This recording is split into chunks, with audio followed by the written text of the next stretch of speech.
Et bienvenue à tous sur cette nouvelle vidéo, c'est Flo de la chaîne Flocheron, et aujourd'hui je vais vous montrer comment utiliser les systèmes de redstone sur Minecraft. C'est parti. Alors j'ai fait plusieurs circuits pour pouvoir vous montrer comment ça fonctionne. Ici nous avons la torche de redstone qui est un générateur. En général, un générateur transmet 15 carrés de courant. Nous avons la poudre de redstone qui va conduire le courant lumineux jusqu'au récepteur. Le récepteur ici c'est une lampe de redstone qui va s'éclairer. Vu que le courant lumineux ne traverse pas plus de 15 carrés, il sera donc trop faible pour allumer la seconde lampe de redstone. Pour pouvoir l'allumer, il va falloir augmenter le signal. On peut y placer une poudre de redstone juste ici, mais dans certains cas ce ne sera pas possible. Et donc il va nous falloir un autre objet pour pouvoir répéter le signal jusqu'à notre lampe. Cet objet c'est un répéteur de redstone. S'il est alimenté, il peut répéter le signal jusqu'à 15 carrés de courant lumineux supplémentaire. Et donc notre lampe va bien pouvoir s'éclairer. Il y a plusieurs réglages disponibles sur le répéteur de redstone. On peut le régler pour que le signal se transmette plus ou moins rapidement. Plus ils sont collés, plus le signal va être transmis rapidement. Au contraire, moins ils sont collés et moins le circuit va être transmis rapidement, et donc va être transmis plus lentement. J'ai fait un circuit juste ici pour pouvoir vous montrer la différence. Donc à gauche je les ai réglés plutôt rapidement, et à droite je les ai réglés plutôt lentement. Si j'appuie sur le bouton, le signal va être donc plus rapide à gauche que à droite, et donc la lampe de gauche va s'éclairer avant la lampe de droite. Avec ces répéteurs de redstone, nous pouvons faire des boucles infinies, et faire en sorte que la lampe s'allume, s'éteint, jusqu'à qu'on l'arrête. Pour cela, va falloir l'alimenter, couper l'alimentation et le reboucler. Et voilà, nous avons créé notre boucle. Bon, je vais l'arrêter parce que ça fait un peu mal aux yeux, et nous allons continuer. Je vais vous montrer un autre objet, donc ça va être le comparateur de redstone. C'est un objet assez complexe, mais ne vous inquiétez pas, je vais vous montrer comment ça fonctionne. Alors pour commencer, il va comparer le signal qu'il va recevoir à l'arrière avec les signaux qu'il va recevoir sur les côtés. Si le signal va être plus puissant à l'arrière que sur les côtés, alors le signal va être retransmis à l'avant. Ou sinon, si le signal est plus faible à l'arrière que sur les côtés, le signal ne va pas pouvoir être transmis à l'avant. Ici, le signal sur le côté équivaut à 94% de puissance de la torche de redstone, alors que le signal du bas, lui, transmet 81% de puissance de la torche de redstone, ce qui est beaucoup plus faible, et donc le comparateur ne va pas transmettre de courant lumineux devant lui. Dans cet autre exemple, le comparateur reçoit toujours à l'arrière 81% de puissance de la torche de redstone. Sur le côté, il ne reçoit plus 94% de puissance, mais 69% de puissance de la torche de redstone, ce qui est beaucoup plus faible que ce qu'il reçoit à l'arrière. Et donc il va transmettre du courant lumineux à l'avant. Le comparateur de redstone possède un autre mode, cette fois c'est de soustraction, et on peut l'activer en cliquant dessus. Il va soustraire le signal du côté au signal arrière et va transmettre ce qui reste à l'avant. Donc il va faire 81% moins 69%, ce qui donne 12%, et 12% équivaut à 2 carrés de courant lumineux. Et donc le signal ne sera pas assez fort pour pouvoir éclairer notre lampe. Je vais vous montrer une autre caractéristique intéressante de la torche de redstone, qui va nous permettre de pouvoir transférer un signal en hauteur. Donc je vais vous montrer ce que ça donne. On active le levier, la lampe s'éclaire, on désactive le levier, la lampe s'éteint. Ce qui va se passer, c'est que la torche va éteindre celle du dessus, qui va allumer celle du dessus, qui va éteindre celle du dessus, ainsi de suite comme ça. Et donc quand on inverse le signal, toutes les torches vont s'inverser. Maintenant que nous avons les bases, nous allons voir les différents types de générateurs.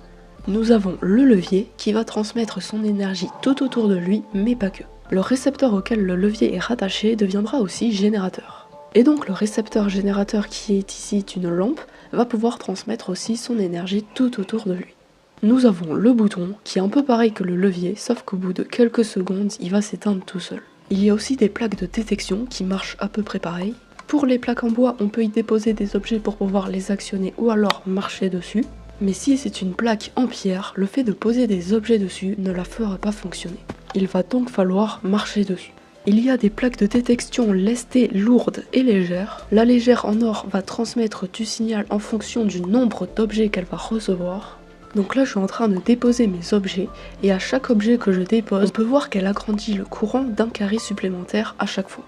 La lourde en argent fera à peu près la même chose que la légère, mais ce sera plutôt en fonction du poids qu'au niveau de quantité. Donc plus il y aura de poids sur la plaque, et plus elle transmettra du courant lumineux, peu importe le nombre d'objets qu'il y aura dessus.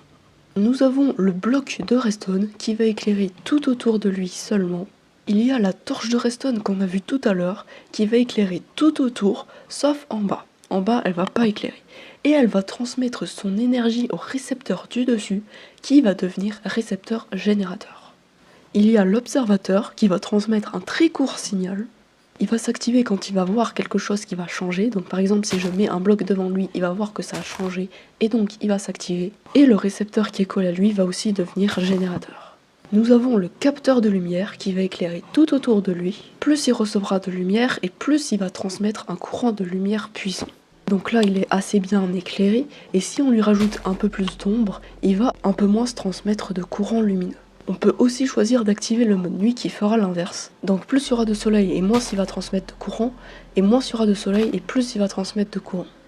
Il y a aussi le rail de détection qui va s'activer quand il va détecter un wagonnet. Donc là je vais le pousser dessus, ça va activer tout autour de lui et le bloc auquel il est dessus va devenir récepteur générateur. Je vais le remettre dessus pour bien vous montrer. Voilà. Après, nous avons les crochets qui s'utilisent avec du fil et que quand on va marcher sur le fil, ça va les déclencher. Le récepteur auquel ils sont raccrochés va devenir récepteur générateur. Il y a aussi le coffre qui va transmettre du courant tout autour de lui quand on va l'ouvrir et qui va transformer le récepteur auquel il est posé dessus en récepteur générateur. Maintenant, nous allons passer aux différents types de récepteurs. Donc il y a la lampe de Redstone qu'on a vue précédemment. C'est une lampe qui va s'éclairer ou s'éteindre. Nous avons les pistons qui vont pousser des blocs, on peut en pousser plusieurs comme ça, et les pistons collants qui vont pousser également des blocs mais qui vont les coller et donc les ramener. Les pistons transmettent leur énergie en dessous, et donc s'il y a deux pistons l'un au-dessus de l'autre, ils vont pouvoir s'activer en même temps. Par contre, si le courant est transmis au piston du bas, il ne va pas pouvoir transmettre son énergie au piston du haut, mais seulement au piston du bas. Je vais vous montrer quelques fonctionnalités de l'observateur. Vu que l'observateur transmet un signal de très courte durée, ça peut être très utile dans certains cas. Si on y met un piston collant, le piston collant va récupérer le bloc une fois sur deux. Donc là je l'active, il vient chercher le bloc, je le réactive, il vient le déposer. Si on y colle deux observateurs côte à côte, ils vont transmettre des courts signaux jusqu'à l'infini. Sur une lampe comme ça n'aura aucune incidence, mais par contre sur un piston, ça l'actionnera et ça le désactionnera jusqu'à qu'on casse un observateur. Avec des blocs de slime, des pistons et des observateurs, nous pouvons faire avancer tous les blocs en même temps. Ça peut être très utile notamment pour faire des ascenseurs. On peut aussi le mettre en version verticale, ça fonctionne exactement pareil. Donc je vais casser un observateur pour vous montrer comment ça fonctionne. Donc l'observateur va transmettre son énergie à travers le slime jusqu'au piston collant qui vont déplacer toute l'autre partie. La particularité du slime, c'est qu'il peut coller comme les pistons collants et qui vont coller plusieurs blocs. L'observateur opposé va observer que ça a changé et donc va transmettre son énergie jusqu'aux pistons collants qui vont rassembler les deux bouts. Cela se répète indéfiniment jusqu'à qu'un bloc qui ne peut pas bouger vienne les arrêter. Nous avons le dropper, on peut y placer plusieurs objets à l'intérieur et quand on va l'actionner, il va les rejeter. Je vous mets un petit schéma pour voir l'ordre par lequel les objets vont être jetés. Et la petite particularité, c'est qu'il peut jeter les objets dans un coffre. Donc je vais ouvrir le coffre pour vous montrer, voilà. Après il y a le distributeur qui est à peu près pareil, qui permet d'attaquer avec des flèches ou des tridents par exemple, ou tout autre objet jetable, mais aussi qui permet de jeter de simples objets comme le dropper, mais par contre il ne permet pas de jeter des objets dans un coffre. Il y a l'entonnoir que quand on va jeter des objets dedans, ils vont descendre jusqu'à dans le coffre. Et petite particularité, si on y ajoute du courant, les objets ne vont pas tomber et ils vont rester dans l'entonnoir. Il y a les blocs musicaux qui vont faire de la musique à chaque fois qu'ils seront alimentés. Donc lui c'est la note verte, lui c'est la note rouge, lui c'est la note jaune.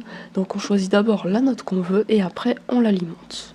Donc pour celui-là je vais choisir la note bleue et à chaque fois qu'on va lui donner du courant, il va jouer la note bleue. Nous avons des rails de propulsion, donc ils vont propulser le wagonnet et pouvoir lui donner de la vitesse pour qu'il puisse avancer tout seul. Il y a aussi les rails activateurs, je vais vous les montrer plus tard parce que sinon ça va tout exploser. Et il y a différents objets comme les trappes, les portails et les portes. A savoir que les portes en bois peuvent s'activer à la main, mais les portes en fer par exemple ne peuvent pas s'activer à la main. Et va falloir donc les activer avec autre chose, comme un bouton, un levier, tout type de générateur fonctionne. Et la TNT qui peut être aussi activée avec un générateur. Et voilà, ça a tout cassé. Et du coup je vais vous montrer le rail activateur. Donc si j'y fais passer un wagonnet avec une TNT dessus, il va la faire actionner et ça va tout exploser. Et voilà, c'est déjà la fin de la vidéo, j'espère que ça vous aura plu et que ça vous aura aidé. Si c'est le cas, n'hésitez pas à mettre un pouce bleu ou à vous abonner à ma chaîne, ça me fait toujours plaisir. Sur ce, je vous dis à une prochaine, salut!